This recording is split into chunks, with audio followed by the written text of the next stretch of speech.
For me, I kind of interpret it like sunflowers.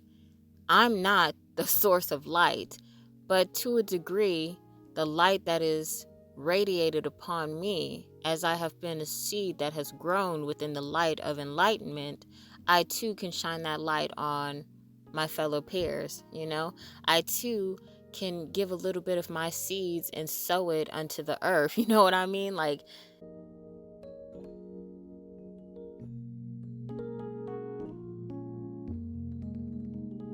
I can bear a seed so fruitful that if plant in singularity, if I plant one seed of its kind, I am likely to receive it in multiplicity.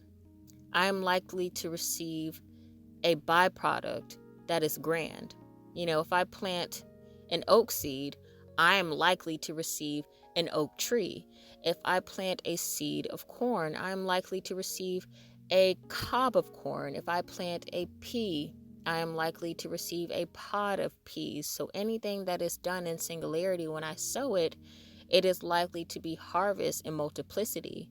So whenever I sow a seed, I'm hoping that I sow it with the best intentions. You know what I mean? As every seed is quite fruitful, even if it is a detrimental byproduct. You know what I mean?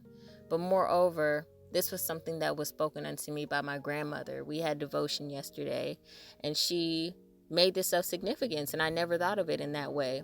Anything that we sow can multiply itself.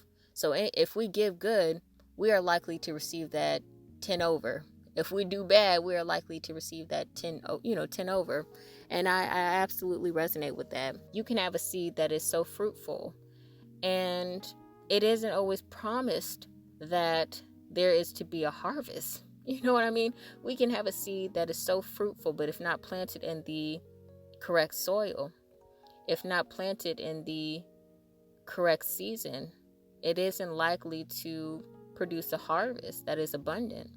Yet nonetheless, if it isn't to grow, although it is fruitful, is there not a need to sow that seed? Relating this to gardening, I have a cousin, and this individual too partook in the devotion that was done on Wednesday. And basically, my cousin decided to take a potato, just one potato, like I said, in singularity, took one potato and grew this potato over time. And in the end, they received a harvest of potatoes. So what this individual learned from that experience was not only the theory that was reinforced of my grandmother, suggesting that we can sow something in singularity and receive it in multiplicity, but also patience. So kind of bringing it back full circle, my initial takeaway from this devotion, my takeaway from the chapter of Mark, my takeaway from the parables of the sower and the seed, or the seed and the sower, was that we can have a fruitful seed. And as my grandmother said, we can have one single seed and it can reveal itself in multiplicity. Yet too, we can have this fruitful seed, and if not planted during the right time or the right season, it may never grow.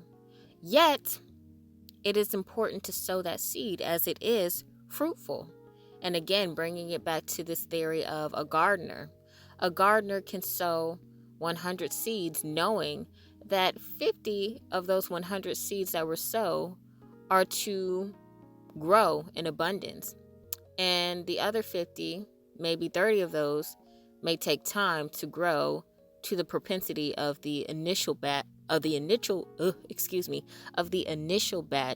that grew in abundance. It may just take a little more time, thus requiring and enforcing the theory of patience, and the other 20 just may never grow. But because that seed was sown, that seed may remain. So if somebody didn't receive that message that you were delivering, they can always go back to the place that they heard it. If somebody didn't receive that message that you were given at that time, there will come a season where it is possible for this seed to grow. And it just took a little more time than it took the initial audience who received it, identified that it was fruitful, and continued to grow it because it was walking in the path or in the direction of the light of the enlightened. For me, I kind of interpret it like sunflowers. I'm not the source of light, but to a degree, the light that is radiated upon me, as I have been a seed that has grown within the light of enlightenment, I too can shine that light on my fellow peers.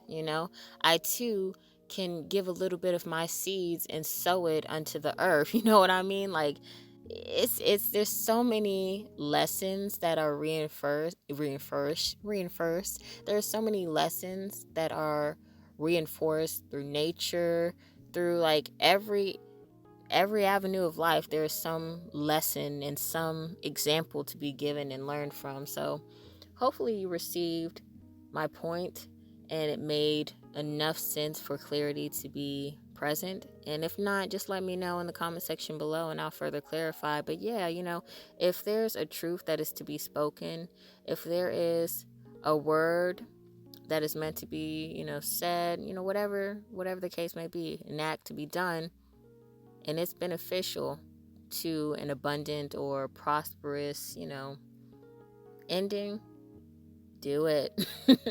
Not everybody is going to receive it in that moment. And it kind of goes back to the previous conversation I was having about, just breaking generational curses and having the courage. Just do it. It's a seed that needs to be sowed. And if it doesn't prosper in the soil that it is planted, there will come a season where that seed may grow. Or there may come a time where the seed that was sowed is then moved to soil that is encouraging of that growth. So enough with my rambling.